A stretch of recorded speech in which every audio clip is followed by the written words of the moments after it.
কবে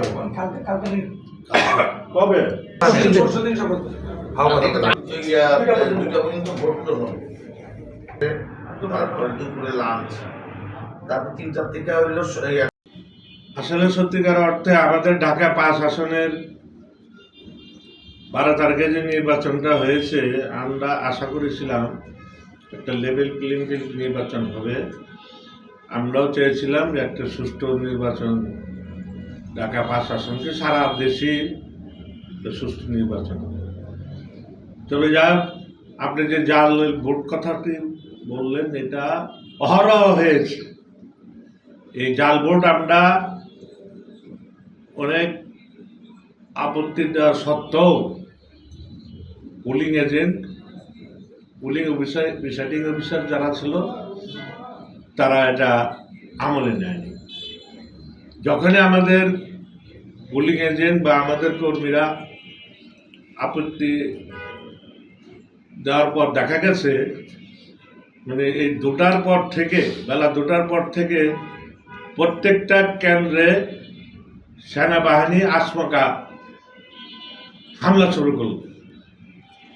ভোটার যে লাইন ধরে অপেক্ষা করছে, সে ভোটারগণ সহ সেনাবাহিনীরা এমন পিটানি দেওয়া হয়েছে এবং বিএনপি নেতাকর্মীদের প্রায় 400-500 বিএনপি নেতাকর্মী ঢাকা 5 আসনে আহত হয়েছে। এটার উদ্দেশ্য কি, রহস্য কি, এটাই আমাদের বোধগম্য নয়।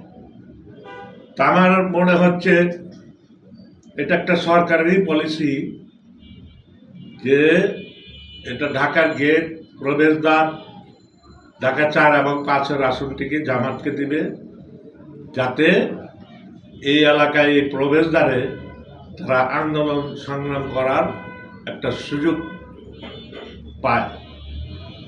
এখন আমাদের এই পরাজয় আমরা কোনোভাবে মেনে নিতে পারছি না এবং জনগণও মেনে নিতে পারছে না।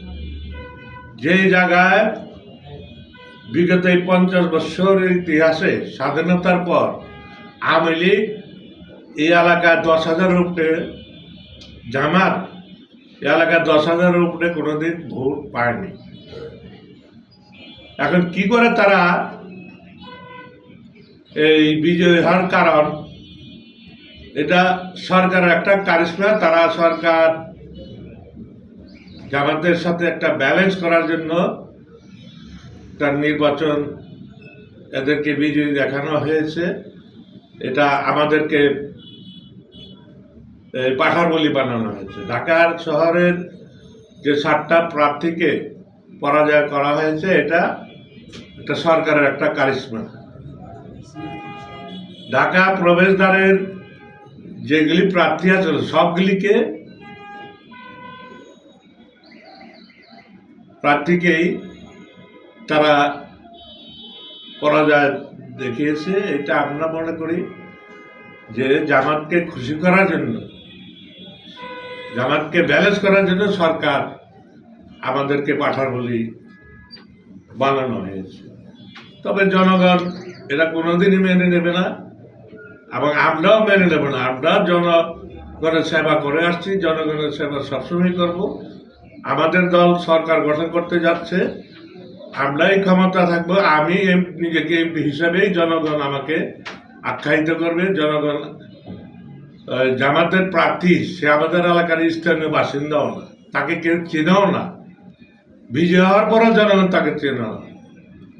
তো কাজেই এই এলাকার জনগণ আমাদের পাশে আছে, আমাদের পাশে থাকবে, আমরা জনগণের পাশে থাকবো। আমরাই ক্ষমতা থেকে জনগণের উন্নয়ন কর্মকাণ্ড চালিয়ে যাবো ইনশাল্লাহ। ধন্যবাদ।